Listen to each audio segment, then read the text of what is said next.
NTPC Dadri, Gautam Buddha नगर, उत्तर प्रदेश।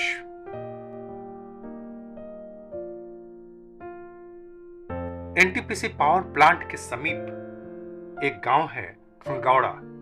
हम अभी इसी गांव में हैं। आइए देखते हैं क्या बातचीत हो रही है। आंवला भी बहुत काम का चीज होता है, जो जानता है उसका। इधर तो लोग देखे सब्जी बनाते हैं बार बार, एक रोजाना एक टाइम में जरूर उसका अलग बना कर रखते हैं। आंवला क्या कामयाबी है? आंवला तो बढ़िया होता है। होता है ना। आंवले से कोई दिक्कत नहीं, आंवला तो ट्रेनिंग सेंटर के सामने कितना बढ़िया आंवला हो गया था, और सब जो काट दिया। जो लगाए हुए सब अंधेरे हैं। ये जगह जो उखाड़ के उनका जो लगाए भी नहीं थे ना, रह गए थे हमारे, वो भी वहीं पे ही पेड़ में ही। एनटीपीसी पावर प्लांट के समीप के गांव में और इस गांव में रहने वाले लोगों की कुछ समस्याएं हैं, कुछ परेशानियां हैं। हाँ, एनटीपीसी से कुछ लाभ भी है, फायदा भी हो रहा है। इस पर विस्तृत जानकारी प्राप्त करने के लिए हम चलते हैं खंगौड़ा गांव के प्रधान के कार्यालय में और उनसे बातचीत करते हैं। इस वितरण प्रणाली में जी कितने पार्टी हैं? जैसे एक तो कृषि विज्ञान केंद्र हो गया, जी वो बीज उपलब्ध कराते हैं। दूसरी तरफ गांव के प्रधान हो गए, जी जो नाम चयनित करते हैं कि किन किसानों को देना है। और तीसरा एनटीपीसी हो गया, जो अपने यहाँ ये सुविधा प्रदान करता है ताकि ये सही तरीके से वितरण हो सके। जी जी यही है ना? ये तीन पार्टी। हाँ, अगर आप और कुछ कहना चाहते हैं बताएं। नहीं, यही है एनटीपीसी का, तो यही है कि कभी कभी समय समय पे कुछ कुछ काम करती रहती है, लेकिन एनटीपीसी ने जहाँ तक किसानों के लिए अब के ये पहली मुहिम चलाई है कि धान के किसान आए या मतलब तैयार करें और हमारे माध्यम से बीज वितरण कराया जाए। ये सीएसआर का फंड होता है इनका हमारे ग्राम पंचायत में, तो उसमें सीएसआर में से ही ये इन्होंने किया है, जो हमारा सीएसआर का फंड आता है। लेकिन इससे कोई ज़्यादा लंबा फायदा एनटीपीसी से नहीं मिलने वाला। जो एनटीपीसी चाह रही है ना कि सबको ये समय पे नहीं कर पाते।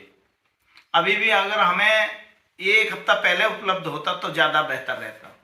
लेकिन एनटीपीसी तरह वो सहयोग तो दे रही है ना। हाँ, तो उसके लिए तो मैंने हम सबको आपको सबको धन्यवाद देना चाहिए। धन्यवाद तो दे रहे हैं। एनटीपीसी दादरी है ना? हाँ, एनटीपीसी दादरी है। एनटीपीसी दादरी समय समय पे करती रहती है, लेकिन पूरी तरीका से इस तरीका से नहीं करती जैसे होना चाहिए।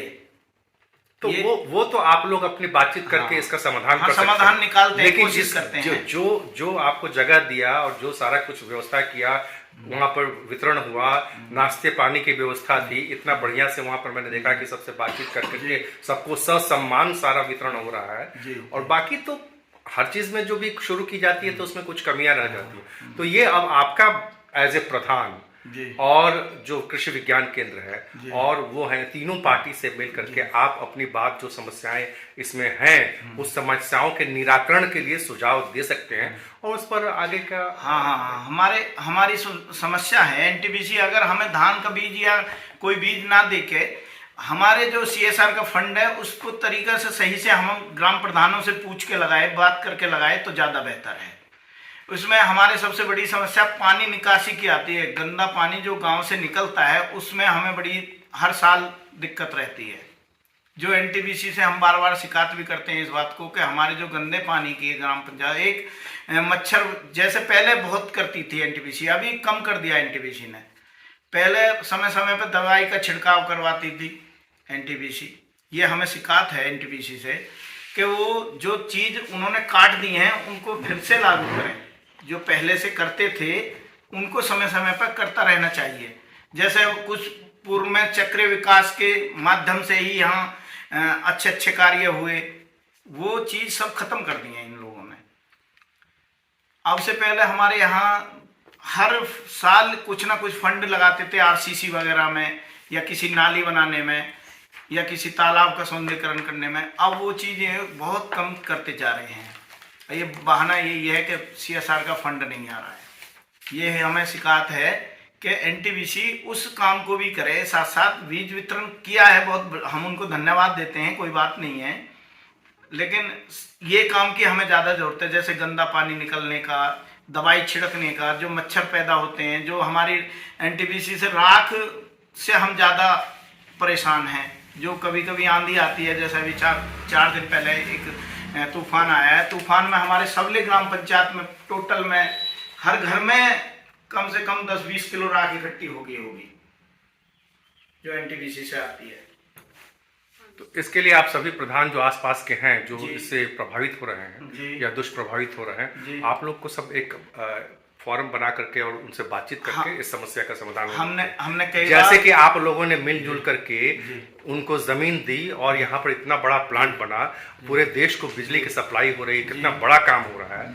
उसी तरह से मिलजुल के जो आपने उतना त्याग किया अपने जमीन का, अपनी धरती का, अपनी मिट्टी का, उसी तरह से मिलजुल कर इस समस्या का समाधान किया जाना चाहिए। और इसके लिए आप लोगों को ही उनके साथ मिलजुल करके हमने कई बार ये अपने प्रस्ताव भेजे हैं गांव की तरफ से कि हमें ये इस चीज़ की आवश्यकता है। अभी जैसे मान लो एनटीपीसी ने अभी 4 साल पहले 20-20 लाख रुपए हर गांव में लगभग 12 गांवों में आरओ पानी पीने के आरओ पे खर्च किए हैं। तो उसमें वो आज तक चल नहीं पाए हैं हम लोगों को बिगर विद्युती कनेक्शन के। उसमें हमने इनके सामने प्रस्ताव भी रखा है कि हमें सौर ऊर्जा से प्लांट लगा के दो 5 किलोवाट का, ताकि हम इसको पानी को गांव में यूज कर सकें। लेकिन वो 20-20 लाख रुपए भी उस बेकार पड़े हुए हैं। बिल्डिंग भी बनाई है एनटीपीसी ने, आरओ भी लगाया है, लेकिन वो चल नहीं पाए आज तक भी। तो स्कीम पैसे तो खर्च करे हैं, 60 लाख रुपए लगभग खर्च करे हैं एनटीपीसी ने, 6 करोड़ के आसपास खर्च किए हैं 12 गांवों में। एक भी अभी तक कोई चालू नहीं है इस समय तक, लगभग 4 साल हो गए बने हुए को। उसकी भी हमने समय समय पर इनको रिपोर्ट करी है, माध्यम इनको बताया है कि इसमें इस तरीका से हमारा निस्तारण निकल सकता है। अगर आप 20 लाख रुपए खर्च कर रहे हो प्रत्येक गांव से, तो 5 लाख रुपए और खर्च करके हम सबको पानी मिल सकता है आरओ का, जो कि हमें सब फायदा मिलेगा इस चीज का, पूरे ग्राम पंचायत को मिलेगा फायदा। चलिए शर्मा जी, भीष्म शर्मा जी, भीष्म प्रधान खगौड़ा जी, चलिए आपका बहुत बहुत धन्यवाद। आपने बहुत अच्छी जानकारी दी, अच्छी सूचनाएं दी, और कैसे क्या यहाँ हो रहा है उसके बारे में आपने जानकारी दी, इसलिए आपको बहुत बहुत धन्यवाद। तो समस्याएं तो हैं एनटीपीसी के समीप के गांव की, परेशानियां तो हैं विशेष तौर से राख की, और आरओ लग जाने के बाद भी शुद्ध पानी उपलब्ध नहीं होने की।